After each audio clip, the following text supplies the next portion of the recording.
ব্রাহ্মণবাড়িয়া সদর উপজেলার নাটাইগ্রাম। গত 14 মে মাদক নিয়ে বিরোধে চান্দের ও সলিম গোষ্ঠীর মধ্যে হয় এই সংঘর্ষ। আগুনে পুড়ে দেয়া হয় অর্ধশতক ঘরবাড়ি। এতে আহত হন চান্দের গোষ্ঠী মিরাজুল হোসেন।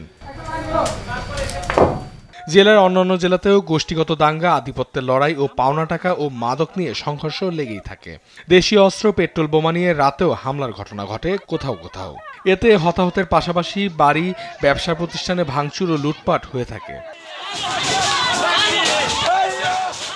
পুলিশ বলছে, গত 6 মাসের ব্রাহ্মণবাড়িয়ায় 363টি গোষ্ঠীর মধ্যে সংঘর্ষের ঘটনা ঘটেছে। এতে নিহত হয় কমপক্ষে 8 জন, আহত হয়েছে 1000-এরও বেশি মানুষ। অনেকেই অঙ্গহানি হয়েছে, আবার অনেকে হয়েছে নিঃস্ব। নেশাগ্রস্তদের দ্বারা এই ঝগড়াটা শুরু হলে এটা 2টা 4টা 5টা গ্রামে চলে যায়। যতগুলো ঝগড়া যুদ্ধ পর্যন্ত হয়েছে সব ছোটখাটো বিষয় নিয়ে, মানে আহামরি কোনো বিষয় না। অনেক পয়সা করে জায়গা, এই পয়সার দাপটে এরা কি করবো কি না, আয়াসেরা এই দাঙ্গা হাঙ্গামা লাগাই দেয়, হান্দা হে হান্দা না করার সহিতে তখন তারা আমার জামাইরে হত্যা করেছে। এসব ঘটনায় মামলা হলে মোটা অঙ্কের অর্থ দিয়ে আপোষ হয়, প্রকৃত অপরাধীরা পার পেয়ে যান। ফলে গ্রাম্য সহিংসতা ক্রমশই বাড়ছে।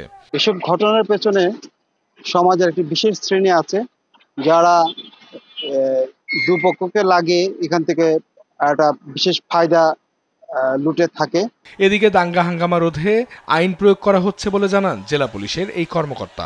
ঘটনা ঘটার পর থেকে আমরা অভিযান অব্যাহত রাখি এবং ঘটনায় যারা জড়িত, প্রকৃতপক্ষে যারা জড়িত তাদেরকে আইনের আওতায় আনার চেষ্টা করি এবং আমাদের গ্রেপ্তারের চেষ্টা মামলা শেষ না হওয়া পর্যন্ত অব্যাহত। সাংস্কৃতিক জেলা খ্যাত ব্রাহ্মণবাড়িয়ার গ্রাম্য সহিংসতা কমিয়ে আনতে অপরাধীদের বিরুদ্ধে কঠোর আইনের প্রয়োগ দেখতে চান এলাকাবাসী। অঙ্কন চৌধুরী, নিউজ ডেস্ক, দেশ টিভি।